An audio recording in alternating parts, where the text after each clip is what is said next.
one semi-final spot remaining. Two top four players, Andy Murray and Stan Wawrinka, do battle at the Barclays ATP World Tour Finals in the last of the round-robin matches on Friday. After the complicated round-robin mathematical permutations that can sometimes be in force at this stage of the Barclays ATP World Tour Finals event, it has a relief in some ways to contemplate a match in which the stakes are so cut and dried, when second seed Andy Murray faces fourth seed Stan Wawrinka in the final match of the round-robin stages. The winner will join Rafael Nadal in the semi-finals. It is as simple as that: no game-winning percentages, no counting of sets won or lost. Both players have won one match in straight sets over David Ferrer, now eliminated from contention, and lost one match in straight sets to Nadal, who will head to the semi-finals as top of the group.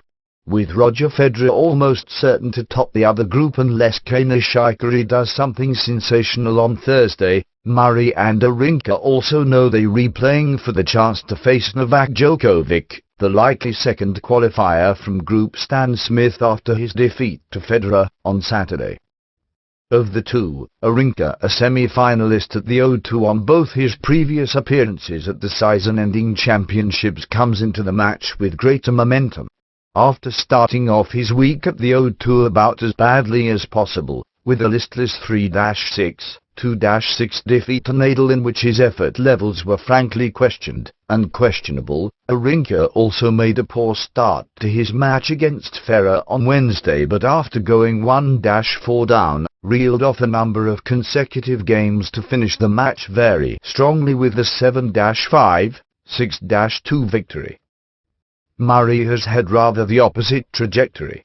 A solid 6-4, 6-4 victor over Ferrer in his opening match. Murray was unable to capitalize on a gift of an early break handed to him by Rafael Nadal, was broken back, and after being broken at 4-5 to lose the opening set, rather collapsed in the second, ultimately getting just the same number of games in defeat as Wawrinka as he lost 4-6, 1-6.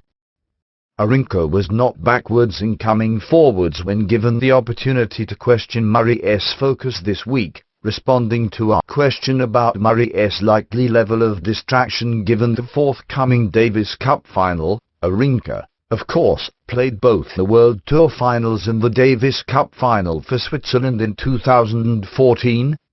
It's impossible to know exactly what we can expect from him for Friday. For sure, if I look at his match today, I think was a little bit flat. For sure, the fact he practiced so much after Paris on clay to get the rhythm doesn't help him to feel completely fresh this week. We'll see. Maybe he's going to feel more relaxed, no pressure, go for it more, or maybe he's not going to be completely here. We'll know how he is. If he's mentally not really here, then he's a different player. How to watch and bet on the Barclays ATP World Tour Finals. Live.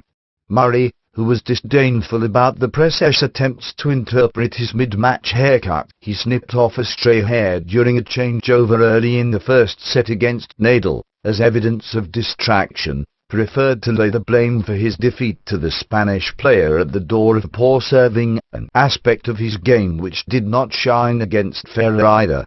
That could be crucial against Wawrinka, who generally serves at a relatively low percentage, but with great effectiveness, and who will welcome the chance to make hay or land haymakers on Murray's second serve.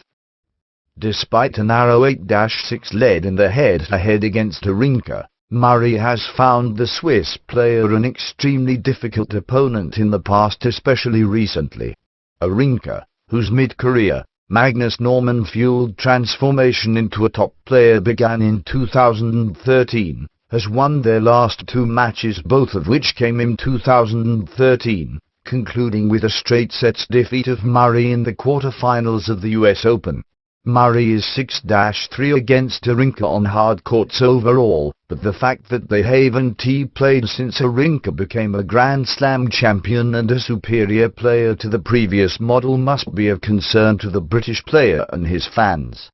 I don't believe that Murray is giving this tournament anything less than his best efforts. but I do think that he has struggled to find a way to play aggressively on this particular court, and that it was that factor, rather than his poor serving, which cost him against Nadal and will do so again versus Wawrinka when they clash for a place in the semi-finals of the Barclays at World Tour Finals on Friday night.